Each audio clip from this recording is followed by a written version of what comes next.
BX1+. Le face-à-face. On va s'intéresser dans notre face-à-face aujourd'hui à la thématique de la fraude fiscale. Faut-il renforcer les moyens pour lutter contre cette fraude? Quand on parle de moyens, est-ce qu'on parle d'agents à l'inspection supérieure des impôts? Est-ce qu'on parle d'arsenal législatif? Est-ce qu'on parle encore d'autre chose? Et est-ce qu'on doit faire la distinction entre la fraude pure et dure et ce qu'on va qualifier d'optimisation ou d'évasion fiscale? On va débattre de tout ça avec deux avocats fiscalistes. On sera avec Sabrina Scarna et Wissem El Kamel, et puis deux députés fédéraux, Cécile Cornet pour Écolo et Ahmed Laouej pour le Parti Socialiste. On va juste d'abord planter le décor. Si on fait ce débat aujourd'hui, Samine Rigeleim, c'est parce qu'il y a eu notamment toute une série de révélations ces 2 derniers jours dans la presse avec ce qu'on appelle les Pandora Papers.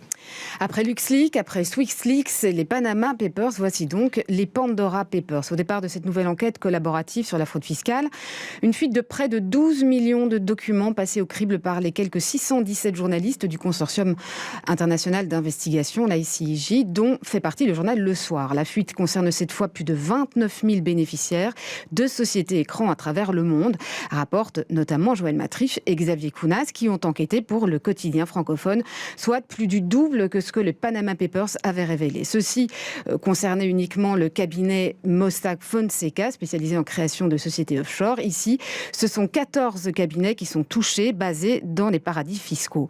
Les premières révélations se sont concentrées sur la scène internationale, avec notamment 35 chefs d'État éclaboussés, mais le volet belge apparaît conséquent, relèvent encore les 2 journalistes du Soir. 1217 noms ont été identifiés, dont la plupart sont de parfaits inconnus au profil extrêmement varié.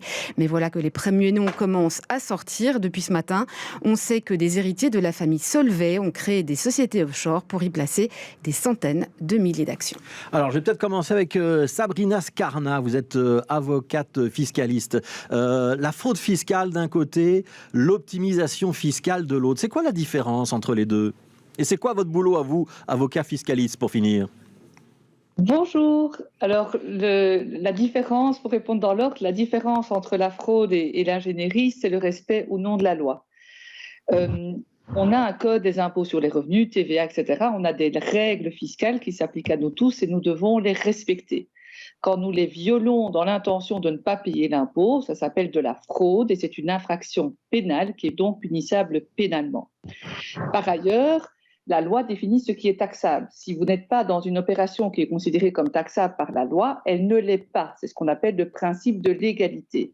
Donc, mon travail consiste à expliquer aux gens le droit fiscal, qui est de plus en plus compliqué parce que le droit fiscal est aujourd'hui tellement complexe qu'il n'est pas toujours évident de s'y retrouver. Donc, on a besoin de conseillers fiscaux, ne fût-ce que pour le comprendre, d'expliquer aux clients ce qu'ils peuvent faire, ce qu'ils ne peuvent pas faire, et dans ce qu'ils peuvent faire, vérifier si, nonobstant le fait que ce soit parfaitement licite, ça ne peut pas être considéré comme abusif, parce qu'on a des mesures qui visent à lutter contre l'ingénierie fiscale qui sont l'abus, et surtout leur expliquer les conséquences des actes qu'ils posent.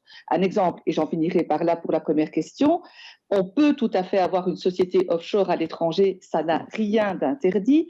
Si elle ne paye pas d'impôts, j'ai envie de dire à la limite, tant mieux. Mais il y a des règles en droit belge pour lutter contre cela. Par exemple, la taxe Caïman, qui veut que si on a une structure offshore qui n'est pas soumise à l'impôt, il faut en faire la mention dans sa déclaration fiscale et être taxé en transparence. Eh bien, mon travail sera d'expliquer ce qu'est la taxe Caïman, les obligations et les conséquences fiscales qui en découlent.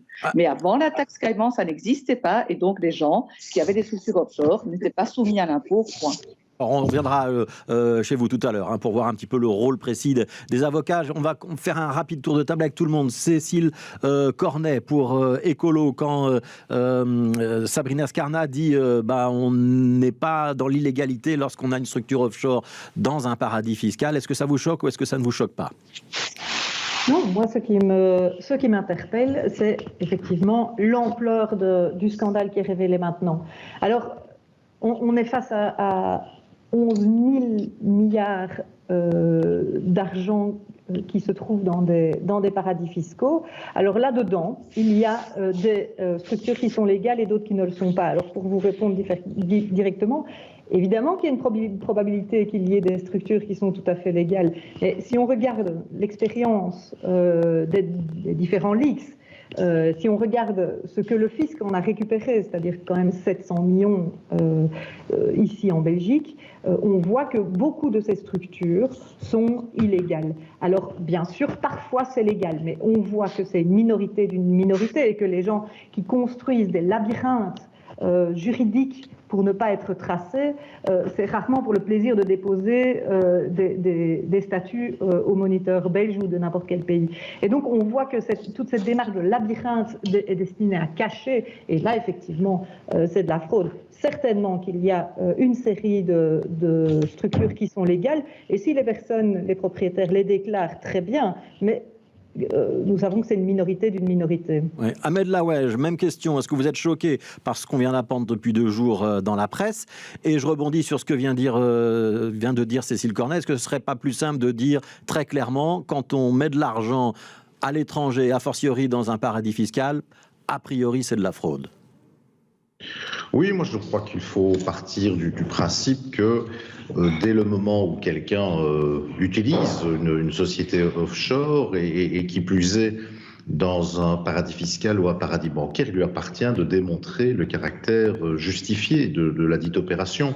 Cela étant, notre code des impôts... Attendez, Ahmed Laouej, ça veut dire que on inverserait la charge de la preuve, c'est-à-dire que ce serait d'office suspect. Monsieur Profilet, dans toute une série de dispositions du code des impôts sur les revenus, vous avez un renversement de la charge de la preuve, si vous voulez. C'est-à-dire qu'il appartient au contribuable qui opère à partir en provenance ou en transitant par un paradis fiscal, pour simplifier, de faire la démonstration que son opération répond à des besoins légitimes de caractère économique ou financier. Bref, ça existe déjà. Madame Scarna oublie aussi peut-être d'insister sur la notion d'abus fiscal. Donc le choix de la voie la moins imposée est un principe qui est consacré par la jurisprudence, c'est vrai, mais le législateur y a mis des limites, c'est-à-dire que des constructions juridiques, à nouveau pour simplifier, dont l'objectif serait principalement, de manière centrale, si je puis dire, ou primordiale, d'éviter de payer l'impôt, pourraient ne pas être opposables à l'administration fiscale. Le fait est que là, pour le coup, c'est à l'administration fiscale d'en apporter la preuve, ce qui est un peu plus compliqué. Mais on a déjà un arsenal juridique. La vraie question, Monsieur Grosfilet, ce sont les capacités opérationnelles. Il ne vous a pas échappé d'entendre le procureur général dire qu'il lui manquait de moyens pour lutter contre la criminalité financière, donc des moyens en magistrats et des moyens en policiers. C'est un scandale, c'est inadmissible. Ça veut dire que le procureur général de Bruxelles explique qu'il y a aujourd'hui une forme d'impunité contre les criminels financiers, notamment les grands fraudeurs fiscaux. Donc le problème, il est là, il est sur la capacité opérationnelle et la mobilisation de nos forces que pour pouvoir lutter contre ce brigandage à grande échelle. Je rappelle quand même que ceux qui s'en prennent à nos finances publiques s'en prennent à nos services publics, à nos protections sociales et finalement à l'intérêt général de l'ensemble de nos concitoyens. Alors, on va terminer le premier tour de table avec un autre avocat fiscaliste, c'est Wissem El Kamel. Wissem El Kamel, est-ce que vous êtes choqué quand vous lisez le journal le soir, hier ou aujourd'hui, ou est-ce que finalement vous n'apprenez rien de neuf? Je ne suis pas particulièrement choqué parce que je pense que dans un premier temps, il faudrait qu'on puisse analyser toutes ces opérations. Il n'est pas juste de penser que parce qu'on parle de paradis fiscaux, il y aurait forcément une fraude fiscale. Vous savez, comme l'a dit mon confrère Scarna, on peut très bien avoir des sociétés qui sont situées dans des paradis fiscaux et qui sont totalement légales. Pourquoi, par exemple, on fait appel à des sociétés dans des paradis fiscaux pour une question d'anonymat, comme c'est le cas du roi de Jordanie dans l'affaire des Pandora Papers. Donc, il est vrai qu'il y a des fraudeurs qui passent par des paradis fiscaux, mais ce n'est pas le cas de tout le monde. Et je pense qu'on doit se garder d'effectuer des analyses et des conclusions beaucoup trop rapides, à ce stade-ci en tout cas. Ouais. Ça veut dire que pour vous, ça vous est déjà arrivé d'avoir des clients qui ont des comptes dans ce genre de pays et qui ne sont pas des fraudeurs et qui ne cherchent pas à éluder le fisc, c'est possible? C'est possible. Des opérations, je vous donne un exemple. Vous avez une grande société anversoise ici qui, par exemple, fait de grosses acquisitions à Dubaï en matière de diamants. Il n'y a pas forcément de fraude fiscale, bien que l'opération ne soit pas imposable ni à Dubaï et que ici l'achat puisse être déductible de la société anversoise. Voilà un exemple de transaction classique.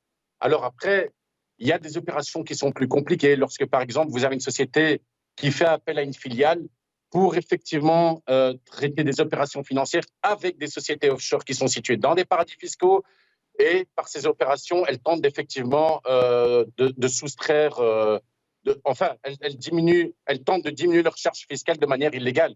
Alors, il y a de tout, mais je pense qu'on doit se réserver d'une analyse trop rapide. Ouais. Cécile Cornet, lorsqu'Amel de la Wesh dit notre problème, c'est un problème de moyens, on manque de magistrats, on manque de policiers spécialisés. Est-ce que vous êtes d'accord avec lui? Et est-ce que ça veut dire qu'au sein de la majorité Vivaldi, je rappelle que LPS et Écolo en font partie, ça veut dire que ça fait partie des choses que vous allez demander à vos partenaires de gouvernement, renforcer les effectifs? Bien sûr, bien sûr. Comme tous les députés, j'ai entendu le juge Claes, j'ai entendu d'autres experts qui sont venus nous parler lors de différentes auditions et qui nous disent il y a un manque de moyens dans les parquets, il y a un manque de moyens dans la police judiciaire fédérale pour pouvoir poursuivre, parce que le tout n'est pas d'avoir un arsenal législatif, encore faut-il qu'on puisse réellement sanctionner. Or, on sait que si les sanctions ne sont pas dissuasives, la fraude continue et l'évasion fiscale doit être en parallèle contenue en clarifiant la loi. Mais au niveau des moyens, oui, évidemment, je suis entièrement d'accord. Et je pense que la première des choses à faire, c'est d'aller voir les recommandations qui ont été faites lors des précédentes commissions spéciales sur les fraudes Panama et la commission de 2009. Ce sont des commissions qui ont fait un énorme travail et qui ont listé une série de recommandations. Nous sommes ici face à un enjeu gigantesque de fraude avec des montages qui ressemblent en fait à ce qui a été dénoncé lors des Panama Papers. Et on a toute une série de recommandations que nous pouvons utiliser. On ne va pas réinventer l'eau chaude. Allons revoir d'abord les recommandations qui ont été faites. Reprenons cette liste-là. Et c'est de ça que je voudrais qu'on parle en commission. Alors, Sabrina Scarna, Amel Laoueche a parlé de la charge de la preuve en disant ceux qui sont dans les paradis fiscaux, il leur appartient de prouver qu'ils n'ont pas éludé l'impôt. Vous êtes d'accord avec cette affirmation ? Et tout à fait. Donc, c'est pour ça que le dispositif législatif existe déjà.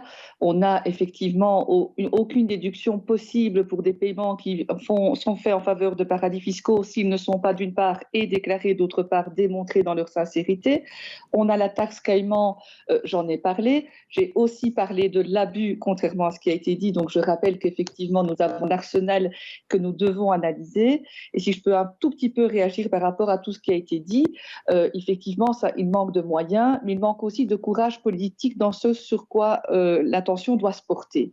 En matière pénale financière, depuis des années, le législateur entretient un flou artistique entre ce qu'est la fraude fiscale grave par rapport à ce qui ne serait pas une fraude fiscale grave, organisée ou non. Ce flou artistique qui devait être réglé par un arrêté royal, qui est une véritable tautologie, ne définit rien, crée aussi les problèmes. Vous voulez plus de moyens, vous avez raison. Heureusement, vous êtes au Parlement et à la majorité, donc vous devriez pouvoir y arriver sans difficulté. Et pour le surplus, si vous voulez aussi que ça fonctionne, définissez, ayons le courage de dire ce qu'est la fraude fiscale grave, qui est punissable pénalement, dépénalisons ce qui n'est pas considéré comme grave, laissons l'ISI et l'administration fiscale faire leur travail, qui le font excessivement bien. Et juste aussi à ce sujet, pour les Panama Papers, seulement un quart de tous les dossiers communiqués à l'ISI ont suscité des poursuites, donc ce n'est pas la majorité qui est illégale, semble-t-il, c'est bien l'inverse. Alors on va laisser Amel Laoueche répondre. Est-ce que le Parlement peut aller plus loin, être plus clair dans les textes législatifs? Et est-ce que vous êtes d'accord avec l'idée mise sur la table par Sabrina Scarna, qui est de dire punissons vraiment les gros fraudeurs et soyons un peu plus cléments avec ceux qui font un peu d'ingénierie fiscale? Je traduis ses propos, c'est pas exactement ce qu'elle a dit, mais c'est à peu près ce que je comprends. Non, mais Maître Scarna entretient une confusion. Ce qu'elle évoque, s'agissant du concept de fraude fiscale grave ou organisée, ou fraude fiscale grave et organisée, c'est une controverse qui concerne la loi sur le blanchiment. Et d'aucuns considéreraient qu'il faudrait la réécrire pour remplacer le « et » par le « ou » inversement selon les thèses défendues. Et ça, c'est la loi sur le blanchiment qui permet déjà de poursuivre un certain nombre de criminels qui blanchissent de l'argent. Et comme source, je dirais, de blanchiment, vous avez la fraude fiscale. D'un autre côté, vous avez le code des impôts sur les revenus, le code TVA, les droits d'enregistrement, où la notion de fraude fiscale en tant que telle, dès le moment où elle est établie, peut engendrer des poursuites pénales. Donc la fraude fiscale est une infraction pénale, quelle qu'en soit la nature, quelle qu'en soit la gravité. Ensuite, de quoi? Il y a le discernement de l'administration, le discernement de la justice, pour poursuivre ou pas selon la gravité, en appréciant les faits de l'infraction pénale qui a été commise. Mais la fraude fiscale doit rester une infraction pénale, c'est vraiment très important, il ne faut certainement pas y toucher. Donc je ne vois pas très bien le raisonnement, je ne comprends pas très bien le raisonnement de Mme Scarna. Oui, Wissem El-Kamel, est-ce qu'on peut dire quand même que ceux qui vont s'établir dans un paradis fiscal, c'est pas monsieur et madame tout le monde qui essayent un petit peu de grappiller et de payer un petit peu moins d'impôts? Il faut quand même avoir un certain montant et un certain portefeuille pour se lancer dans ce genre d'aventure ou pas? Bien évidemment, pour frauder et lourdement frauder, il faut d'abord être riche et avoir les moyens. Celui qui fraude, ce n'est pas celui qui a un salaire de 5 ou 6 000 euros, c'est plutôt des gens qui possèdent des patrimoines de plusieurs dizaines de millions d'euros. D'ailleurs, on le voit dans les listes des Pandora Papers, la plupart sont des stars, des personnalités politiques. Il y a beaucoup de gens très riches, mais la plupart sont les très très riches. Alors, je voudrais revenir vers Sabrina Scarna avec cette question. Le rôle de l'avocat fiscaliste, vous nous avez dit, moi je conseille mes clients et je les alerte sur les dangers, ce qu'ils ont le droit de faire et pas le droit de faire. Est-ce qu'il y a une éthique de l'avocat qui serait de clairement déconseiller à un client de ne pas commettre d'actes délictueux? Est-ce que vous le faites? Est-ce que votre profession le fait? Première question. Seconde question, est-ce que ça peut aller jusqu'à la délation de ce client ou pas? Alors, c'est une excellente question. Donc, il va de soi qu'un avocat prête serment de respecter la Constitution, les lois, et ne peut jamais conseiller quelque chose d'illégal, sauf à devenir lui-même auteur ou co-auteur. Donc, peut-être qu'il y en a qui ont passé le pas, comme dans toutes les professions, mais ça n'est certainement pas la règle. On ne peut jamais conseiller quelque chose d'illégal, et nous devons dissuader l'illégal, parce que c'est d'ailleurs notre mission première, c'est de dire, mais monsieur, sachez que faire ça, ce n'est pas quelque chose que vous pouvez faire, et c'est punissable pénalement. La délation, pas. Donc, nous sommes soumis à la dispositif préventif du blanchiment d'argent, donc comme les banques, etc. Mais l'avocat, de par le secret professionnel qu'il a, qui est quand même un principe fondamental dans un État démocratique, ne peut pas faire une dénonciation de soupçon, sauf si lui-même devait participer sciemment, j'ai envie de dire, à une opération de blanchiment. Et la Cour constitutionnelle a déjà rendu 2 arrêts majeurs, dont le dernier date du 24 septembre 2020, qui confirment que l'avocat, lorsque quelqu'un voudrait faire une tentative alors que les autres assujettis devraient communiquer à l'assertif, nous ne devons pas le faire, partant précisément du postulat que l'avocat doit dissuader et ne doit pas dénoncer. Ahmed Laouaj, vous vouliez réagir? Oui, en fait, il y a 3 ingrédients dans un montage frauduleux de grande envergure. Il vous faut un cerveau qui pense le montage, qui le met en place. Il faut un circuit financier et il faut une structure juridique. Mais il faut un cerveau. Les montages fiscaux frauduleux de grande envergure, ça n'est pas une génération spontanée, il faut les créer. Et ça, c'est tout le problème de ceux qui, par leur intelligence, leur matière grise, mettent en place ce genre de montage, doivent pouvoir voir leur responsabilité pénale engagée. Est-ce que vous êtes en train de nous dire, Ahmed Laouaj, est-ce que vous êtes en train de nous dire que le cerveau, c'est souvent l'avocat? Est-ce que vous êtes en train de nous dire que le cerveau, c'est souvent l'avocat? Ces différentes catégories socio-professionnelles, ce sont des conseillers fiscaux, ça peut être des avocats. Moi, j'ai travaillé quelques années à l'inspection spéciale des impôts. Il m'a été donné de constater dans certains dossiers que des avocats étaient partie prenante. Après, la justice suit son cours, des poursuites étaient engagées, mais force est de constater que ça concerne un grand nombre de conseillers fiscaux, je dirais au sens le plus large du terme. Il y a les conseillers fiscaux, il y a les experts comptables, il y a des avocats parfois également. Que les choses soient claires, il ne faut pas jeter l'opprobre sur toutes ces professions qui sont composées pour l'immense majorité de gens particulièrement honnêtes et scrupuleux. Et puis de temps en temps, vous en avez qui malheureusement prêtent leur intelligence à l'organisation de certains types de criminalité financière.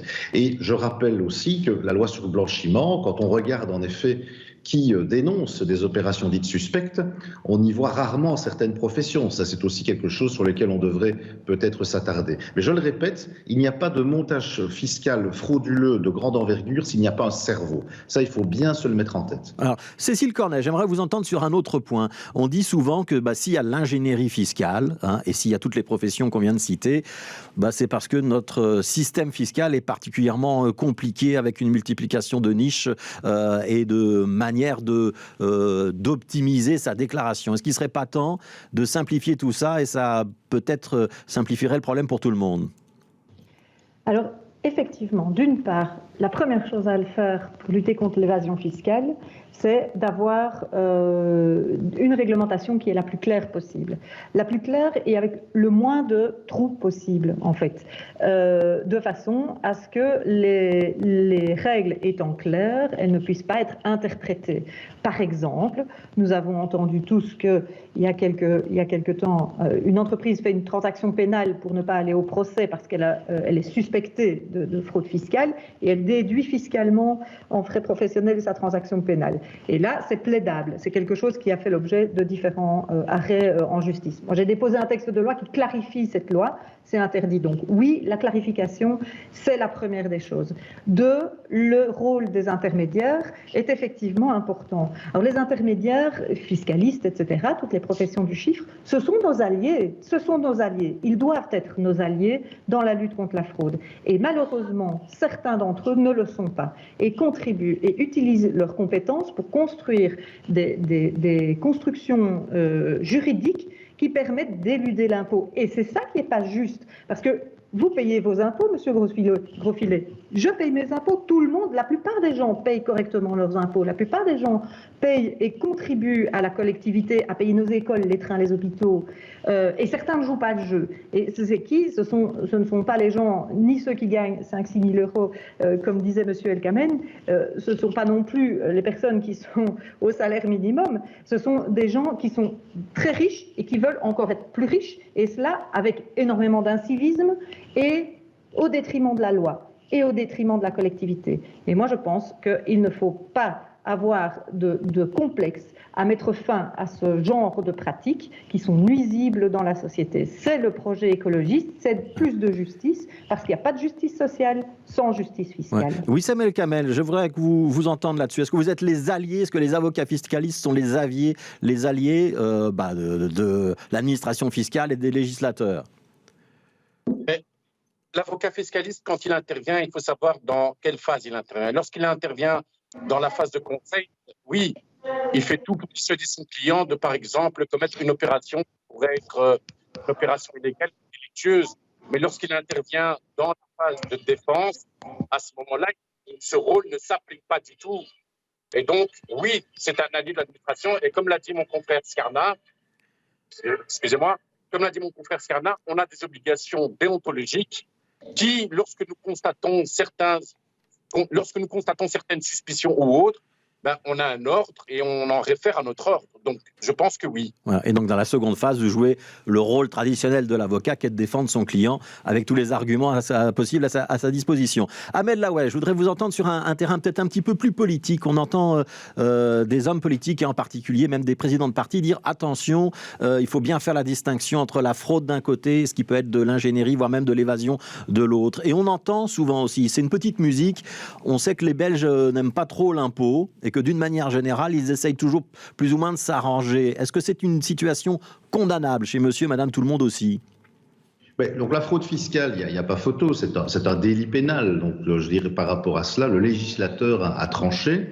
S'agissant de ce qu'on appelle l'optimalisation fiscale agressive, là aussi, le législateur a tranché, a considéré que l'abus fiscal, comme il le nomme, n'était pas opposable à l'administration. Donc autrement dit, il y a un choix du législateur, donc de la démocratie s'est exprimée pour faire ce constat et considérer qu'il y avait lieu aussi, je dirais, de la contrer. Parce qu'en effet, comme l'a dit Madame Cornet, c'est une atteinte grave au fondement même de notre État moderne, qui est privé de ressources, qui est privé de finances et qui dès lors est obligé de faire reposer l'effort parfois sur des gens qui, comme vous, Monsieur Grosfilet, reçoivent tous les jours leur fiche de salaire avec une retenue de précompte professionnelle et qui n'ont pas d'autre choix, et heureusement du reste, que de payer l'impôt, alors que d'autres font tout pour l'éviter. Donc il y a un problème d'injustice profonde, et donc que ce soit la fraude fiscale ou l'optimalisation fiscale agressive, il faut clairement la contrer, se donner les moyens de lutter pour la faire reculer, parce qu'il en va clairement de notre cohésion sociale et notre modèle. Oui, on est en plein conclave budgétaire, Ahmed Laouej. Est-ce que ça veut dire que dans le courant de l'année prochaine, on va pouvoir annoncer, puisque vous êtes fait partie de la majorité, vous êtes chef de groupe, on va pouvoir annoncer qu'on renforce les moyens de la lutte contre cette fraude fiscale ou pas? J'ai indiqué à plusieurs reprises au ministre des Finances, mais aussi au ministre de la Justice, qu'il devait mettre les bouchées doubles. Je trouve qu'on a pris trop de retard en matière de lutte contre la fraude fiscale, qu'il est grand temps d'avoir un vrai plan intégré aussi de lutte contre la criminalité financière. On nous explique que c'est en cours. Je trouve que ça commence à bien faire. Ça va beaucoup trop lentement et il est temps qu'ils se retroussent les manches. Ouais. C'est quoi la priorité? C'est plus de membres de l'inspection supérieure des impôts? C'est plus de policiers? C'est plus de magistrats? Moi, je pense qu'il faut renforcer les parquets. Il faut renforcer aussi les cours d'appel pour faire en sorte que l'arriéré judiciaire en matière fiscale et en matière de droit pénal fiscal, droit pénal, je dirais, des affaires tout court, puisse se résorber de manière telle aussi il faut aussi renforcer les services de police spécialisés, parce que les dossiers sont des dossiers particulièrement lourds, il faut des années de travail. Vous savez, moi je connais un magistrat qui m'expliquait il y a quelques années que, faute de moyens, il ne pouvait pas mener une commission rogatoire en Chine, où il y avait plusieurs dizaines de millions d'euros qui attendaient le magistrat, et donc autrement dit autant d'argent dont la Belgique était privée. C'est un vrai scandale. Donc voilà, il y a toute une série de choses à faire, avec vraiment des mesures chirurgicales pour renforcer les parquets là où c'est nécessaire, renforcer les services de police là où c'est nécessaire. En faisant ça, s'il n'y avait qu'une seule mesure à faire, pour moi, ce serait celle-là. Ouais. Sabrina Scarna, ce sera le mot de la fin. Vous êtes d'accord avec ce que vient de dire Ahmed Laouej? Renforcer notamment les parquets et la compétence financière de la police, c'est la première priorité? Et en tout cas, les parquets, c'est une certitude. Je veux dire, les magistrats, les parquets s'en plaignent et on le voit bien dans notre pratique. Les dossiers ne font que traîner et durer et c'est dans l'intérêt de personne en plus, parce qu'une personne qui est poursuivie n'a aucun intérêt à ce que ça dure des dizaines d'années. C'est une épée de Damoclès qui dure beaucoup trop longtemps et la justice doit faire son œuvre. Ça, c'est une évidence. Vous voyez, on arrive à tous être d'accord sur le fait que de toute façon, pour bien préciser le propos, l'impôt est évidemment une nécessité dans notre État qui est un État solidaire et ne frauder est quelque chose d'illégal.